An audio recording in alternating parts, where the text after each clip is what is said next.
Hey, welcome back to my channel, Indieauthor Jill, where we review books from indie authors, self-published authors. Today we're looking at A Harrington's Promise. While reading this one, it got me to thinking about the difference between food and books.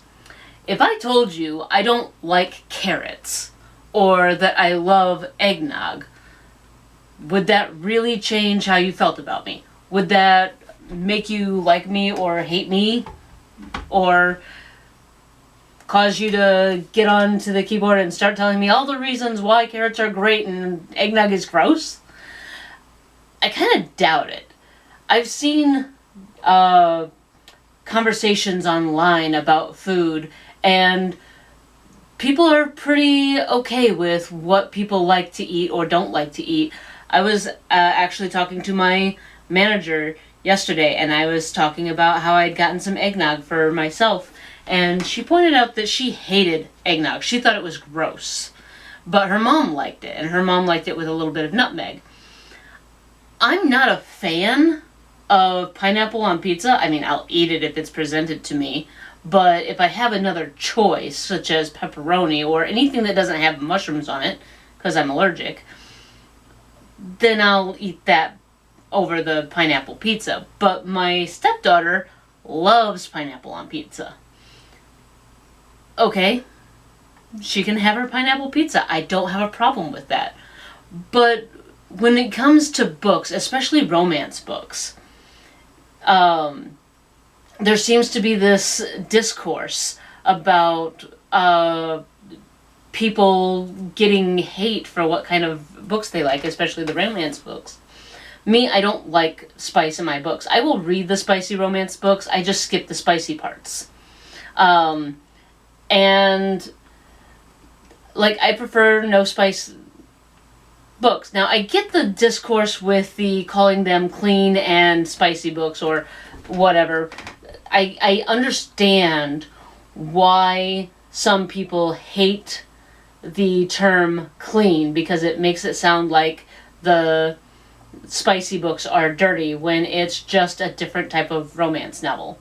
And for me, like I said, I prefer the term spicy and no spice. You know, I like no spice in my romance novels, and I also like a mutual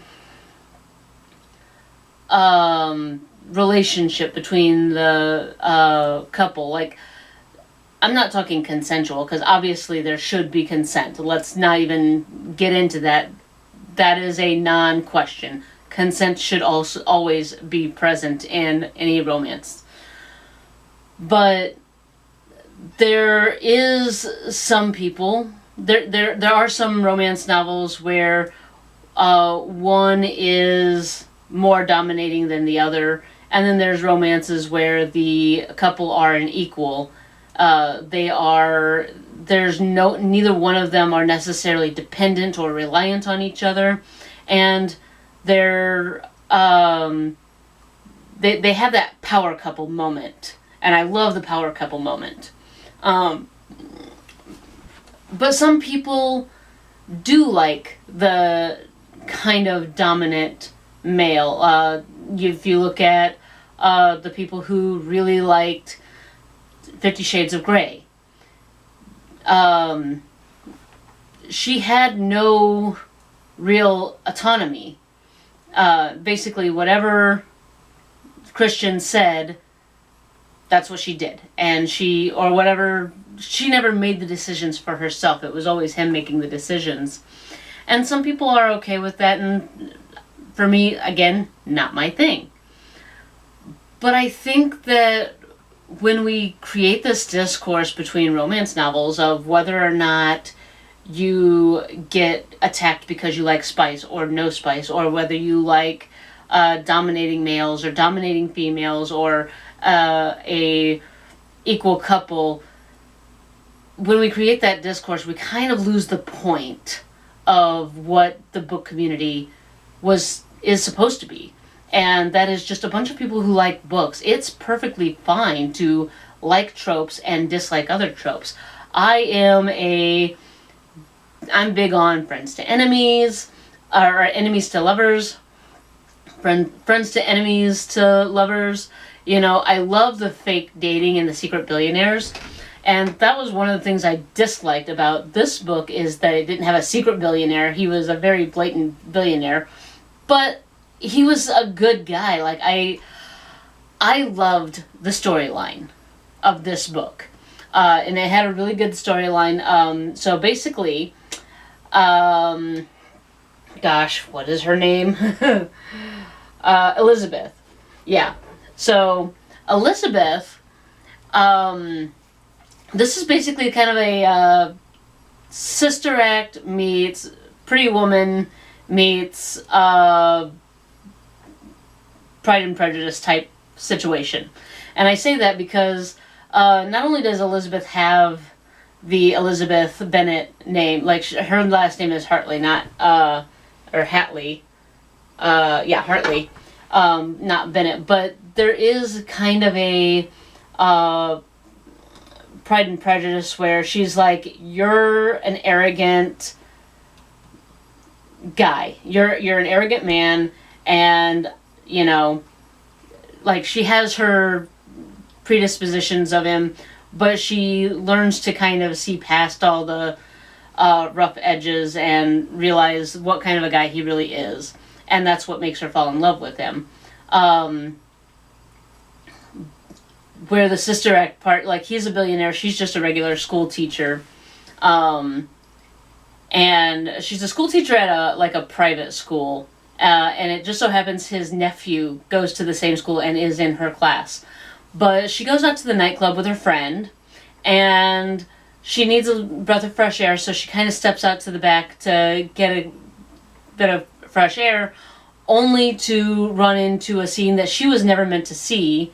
And so there's this, like, there's this kind of mafia war between Cole Harrington and Russo. And Russo and his guys are in an altercation with Cole and his guys, and that's what she walks out into. And the Russo guy is like, we got to take care of the witness and kill her, and Cole is like, we are absolutely not going to take her out, leave her alone. And as a result, that puts Elizabeth in danger, and Cole feels responsible for putting her in danger because Russo is ready to act against her. So he gets her out of that situation there, but Russo vows to hunt her down and take action. And Cole feels responsible because his intervening, like, he could have intervened, he feels like he could have intervened in a different way, and the way that he did intervene ended up costing her safety. So he feels responsible for keeping her safe, so he kidnaps her and holds her hostage, technically, in his penthouse to try and keep her from being in danger by this guy. And they even explain the danger to her, and she's like, okay, I get why I have to stay here, but I'm not happy about it. And so the compromise is she will stay there, but they have to give her period romance movies. And so as she's going through, she's learning to, she starts falling for Cole, as your typical romance. And so it's not really an enemies to lovers, it's more of a strangers to semi-enemies to lovers. So it had that going for it, for me. But then he starts in on the daddy thing, like, you know, and he's daddy, she's baby girl, and so, like, there's for an example, there's a time when he's telling her, hey, we're gonna go to this ball, and I've booked the salon for you all day. They're gonna dress you and do your hair and makeup and everything, and she's like, oh, thank you, daddy. And, like, for me, that gives me serious ick. But I know that there are people who love that. And for me, it's not for me. But it's for somebody else. Now, if that didn't, I would love the story much more if it didn't have that in there. That didn't stop me from reading it because the story was still good of how they were navigating and trying to figure out Russo's next move and how to get, basically, there's no other option. They have to take this guy out. And he is out to get both of them. Like, if it were up to Russo, he would just take them both out, take both of their lives.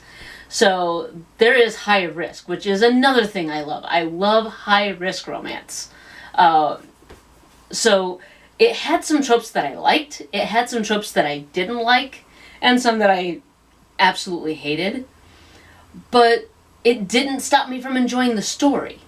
And it goes back to that, what I was saying about the discourse in the book community, where if something has a trope that you absolutely hate, there are people that will say, well, I hated this and so far, so because of that one thing, the whole thing is trash. For me to say that I didn't like this book just because of the daddy kink thing would be like saying, getting a meal and saying, well, the whole meal sucked because the fries were soggy. Like, if I got burgers, and got a burger and some fries and a soda, and the soda was perfect, and the burger was masterfully done, and the fries were soggy, I can't really say the whole meal was bad just because the fries were soggy. That doesn't make a lot of sense. But you'll have people that say, well, they had one trope in here that I absolutely hated, and therefore I hate the whole book. And the whole book was bad. Why? If you liked the rest of it, I liked that. Like, I prefer a secret billionaire. I was fine with Cole being an outright billionaire. Like, there was no way for him to hide it, honestly. But it had the high stakes. And I like the high stakes. It had a really good storyline that kept me engrossed. So I liked that. Elizabeth, while she was willing to let Cole take control, she let him take control in the parts that she didn't understand. She doesn't understand this world that she stepped into. She is not a high-end socialite. She's a school teacher. You know, that's what she does. And she understands education. She understands literature. She doesn't understand businesses and mafia dealings and mafia wars and territorial wars. That's stuff that Cole understands. So she allows him to dominate in that area and say, you know what, I don't know what's going on here. I don't know how to do this. It's all you. And Cole takes care of it. When Alex, his nephew, is struggling with schoolwork or needs a maternal figure in his life, she steps forward because Cole doesn't know how to be a maternal figure. And he's willing to try and help him out with his homework, but there's something missing because Cole's sister, Alex's mother, has passed away. And so Alex doesn't have a female figure. He has his uncle, he has his dad, and he has his bodyguard, and he has his uncle's bodyguards, and all of his uncle's staff, who are all male. But he doesn't have a constant female presence anymore because his mom is gone. But then with Elizabeth in the picture, not only she goes kind of from being his teacher to being the aunt that he needed.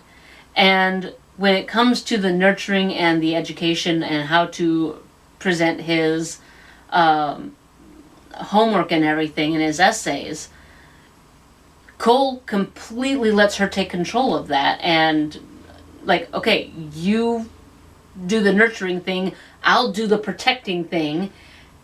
And so they have moments where they give up control one to the other. And they start to learn how to trust each other. And there's real genuine growth in the characters. So for me to say, well, the daddy kink ruined it for me, I don't think that would be fair. I didn't enjoy the daddy kink, and I just kind of glossed over it. It was easy, and it happened a lot that he kept calling himself daddy, or she called him daddy, or he called her baby girl. and she would play the part, and sometimes that was that was what it started out to be, is a fake dating situation. So again, another trope that I enjoy is the fake dating, because the fake dating always ends up somehow turning into real dating. And it happened a lot faster than I would have liked. I prefer a slow burn to a, there's an undeniable attraction to with each other, let's just hop into bed, you know.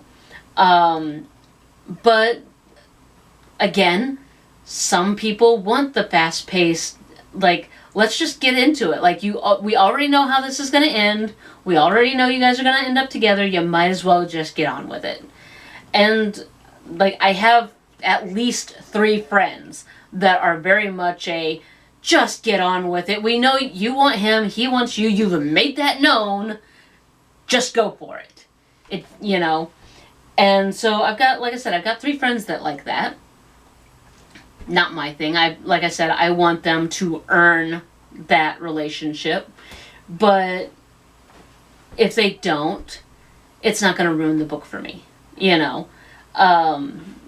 So as far as all of it goes, I mean, like I said, I would recommend this book if you like the fake dating, if you like the high stakes, if you like the daddy baby girl dynamic, if you like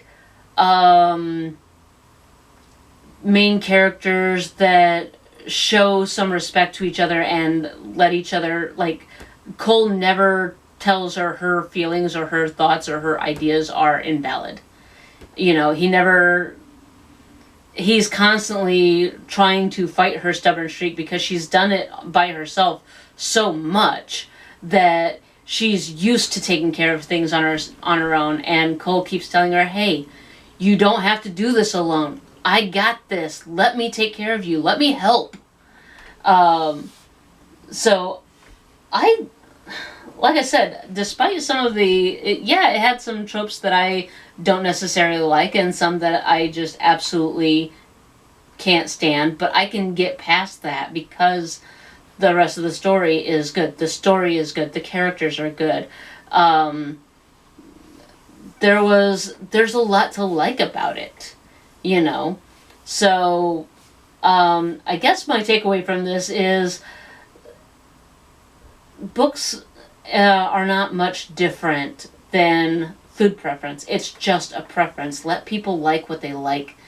And if they don't like something, don't force it on them and don't make them feel bad about not liking it. Let them like or dislike what they like and dislike. And you like and dislike what you like. And if you find a book, like, if there is something that absolutely ruins a book for you, fine. But just because it ruins the book for you doesn't mean it's going to ruin the book for someone else. It's one of the reasons why I don't do ratings on this, is because I could rate, let's say I rate this a 3-star. I probably would, and I'll probably give it 5 stars just because the storyline itself was worth the 5 stars. But let's say I rated it a 3-star just because of the things I didn't like. Then what ends up happening is somebody else reads it and they're like, are you crazy? You only gave this 3 stars? This is amazing. This is definitely 5 stars. And then somebody else comes along and like, what is this? I don't understand why anybody likes this. I'm giving it a 1 star. Everybody likes different things. Everybody has a preference. Everybody has their ideas and their criteria of what makes a book worthy of however many stars they give it. So I don't give these things ratings because everything is, as TMK writer, TM Kirk on, she was on Threads, she's on Instagram only now, but she wrote the Diamond Palace series, the Diamond Palace and the Golden Palace, the Onyx Palace series. But as she said, every book is a 5-star read if it finds the right reader. So I don't give these ratings because of that. I know that when I go onto Amazon and Goodreads, I'm going to give it a 5-star review because I give any book that I enjoy, I give it a 5-star review. Just because I enjoyed the story. If I can get lost in that world, it's going to get a 5-star review. And so most of the books I give a 5-star review, basically for the same reason that T.M. Kirk mentioned, that every book is a 5-star read if it finds its right reader. So I'm never going to give a book less than 5 stars if I couldn't finish it. If I can't, it's like I can't recommend this book. And I've had a couple that I could not recommend, so I just didn't give them a rating. I didn't give them a review. Because my opinion is not going to matter in that instance, because I'm rating it based on my own opinion, and I can't recommend it because it doesn't align with, like maybe there's some values that are compromised if I were to recommend it, or maybe the editing is so absolutely atrocious, like it looks like they've basically published their very first draft. But I'm not going to go online and put a 1-star review and say, hey, this is absolutely garbage, it needs to be written and edited, you know. I might reach out to the author themselves and say, hey, this read like a first draft, and these were the things I noticed. You might want to take another look at it and republish it. But I'm not going to give them a rating based on that, because not everybody has access to an editor, you know. A lot of us self-published authors, we're literally doing this on our own. There's a writer, Penelope Ray.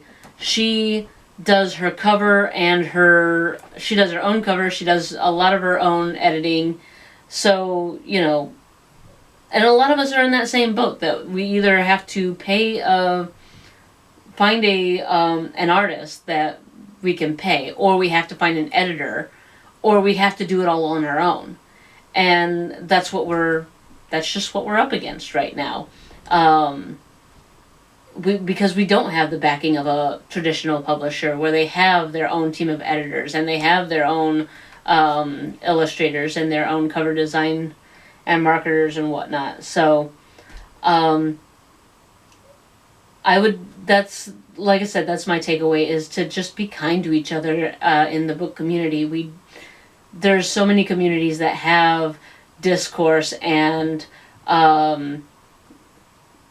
contention. The book community shouldn't be one of them. That's all I got for you guys today. The link for this book will be in the bio, or in the description as usual, and I will see you in the next one. Bye.